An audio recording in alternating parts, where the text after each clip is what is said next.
Welcome back to Civil Wars. I'm William Spaniel, and this lecture is on the Arab Spring and why it resulted in so much conflict. Actually, this boils down to what's known as a coordination problem. I should start by noting that protesting is hard. You might actually want to go out and protest if you think other people will be protesting along with you. This is because there is a certain safety in numbers. If you think 100,000 other people will be protesting with you, then it is less likely that you're going to be shot. And moreover, it's less likely that anyone will be shot, because if a government agent shoots at a protester, that government agent has to be worried that the 100,000 protesters are going to come and kill him. On the other hand, if no one is protesting, well, now you're in danger. You really don't want to protest. If you're living in an oppressive dictatorship and you go out and protest by yourself on a street corner, your best case scenario is that you get arrested, and your worst case scenario is that you get shot. Now, this leads to what is known as a coordination problem, and it's called that because there are multiple possible outcomes that we could coordinate on. We could all coordinate on going out as a large group and protesting, and this is reinforcing.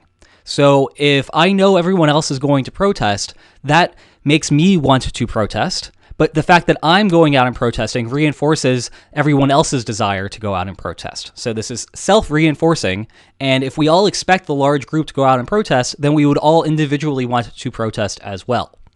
On the other hand, we could coordinate on not protesting, and again, this is reinforcing. So if I suspect that no one else is going to be protesting, I don't want to protest, but that reinforces everyone else's decision not to protest. So it could be the case that we all end up not protesting. I should note that it is better for all of us as a group if we were to go out and protest. This is because having that large group out there and enjoying that safety of numbers will allow us to demand concessions out of the government, which we can't get if no one protests. Now, despite the fact that it's better for all of us to go out and protest, we might expect no one protesting to be the default outcome. And that's because there is this dangerous ratchet effect. So if I go out and protest, I have a risk of dying. That's not the case if I stay home. If I stay home, I guarantee my own survival. So this high risk of me going out and protesting leads me to have incentives to stay home. But these incentives to stay home lead to fewer protesters. And if there are fewer protesters out there, then there are higher risks to anyone who goes out and protests. But this creates a loop. If there are higher risks to going out and protesting, there are greater incentives to stay home. If there are greater incentives to stay home, there are going to be even fewer protesters.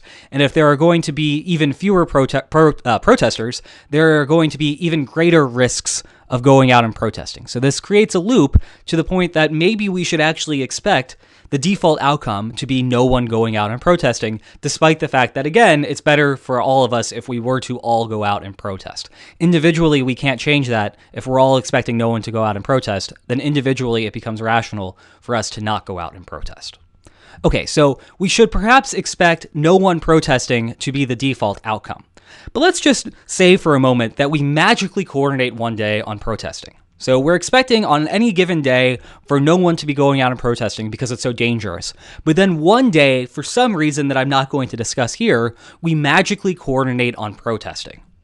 Well, given the fact that we're protesting today, we might expect having a hard time coordinating on protesting tomorrow.